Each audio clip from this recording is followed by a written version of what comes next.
The Secret Out My Door, Part 1. In the middle of a beautiful forest stood a peaceful village called Puku. Life there was simple and happy. Most of the people were farmers, a few were miners, and everyone lived like one big family.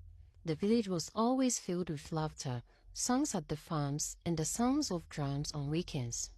Among the young people of Puku, there was one girl everyone knew, Pohia. She was dark-skinned, tall and strikingly beautiful. Her beauty made her the envy of many girls and the desire of many boys. Wherever she passed, people turned to look. The teenage girls in the village loved to stay around her, hoping that some of her beauty and confidence will rub off on them.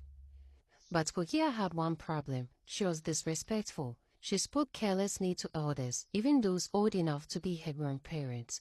She never minded how her words cut others. Still, her beauty blinded many, and the boys kept chasing after her with gifts and sweet words.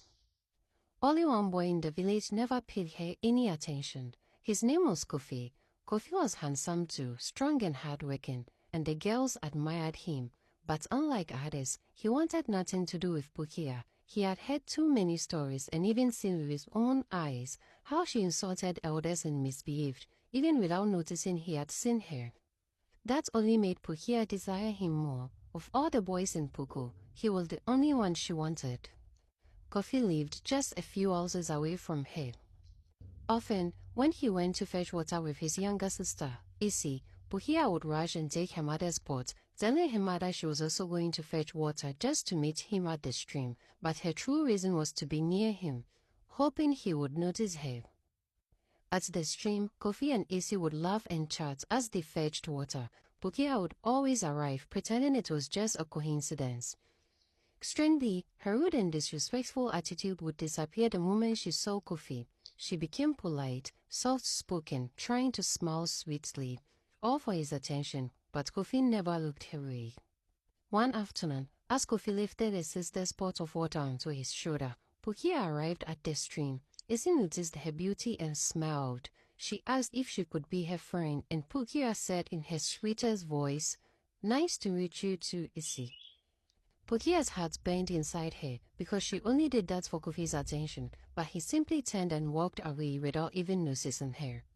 Later, an old man came to stay in Puku village. Her name was Efi. Nobody in Puku knew where she came from. She moved into a very old, abandoned cottage by the villagers, and within a few days, she renovated it.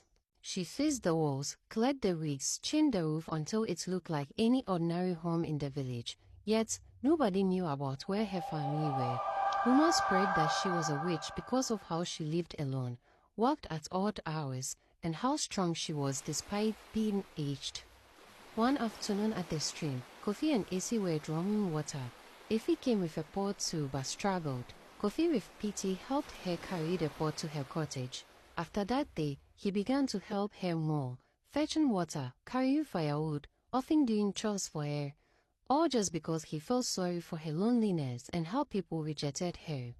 One day, after Kofi had helped Efi with almost all her chores, she served Kofi some local food he had never seen before. He was cautious but accepted it. Later, fearing what people would say if he ate the food from someone whom many called witch, he threw away the food into bushes along his path when returning to his hut. At sunset that day, when he was escorting Efi carrying firewood, he passed the same bushes. Kofi saw the food there. It lay eaten by insects and weather. Efi saw it too but said nothing. Then later in her cottage, she cooked ampesieg with red oil and fresh pepper, tomatoes and onions from her garden. While she went to fetch produce from her garden, Kofi quietly slipped into a side room.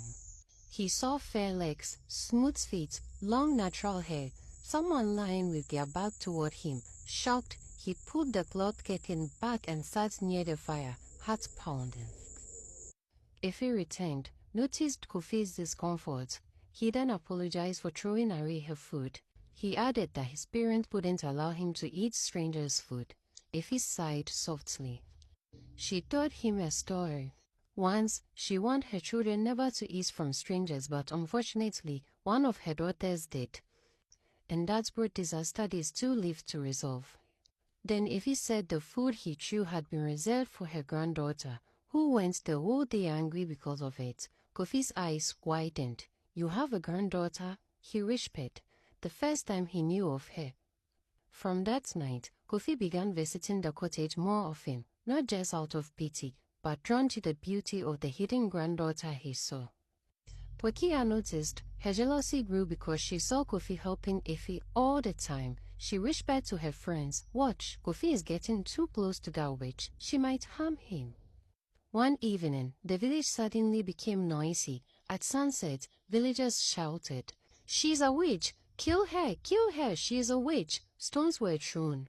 The mob froze for a moment.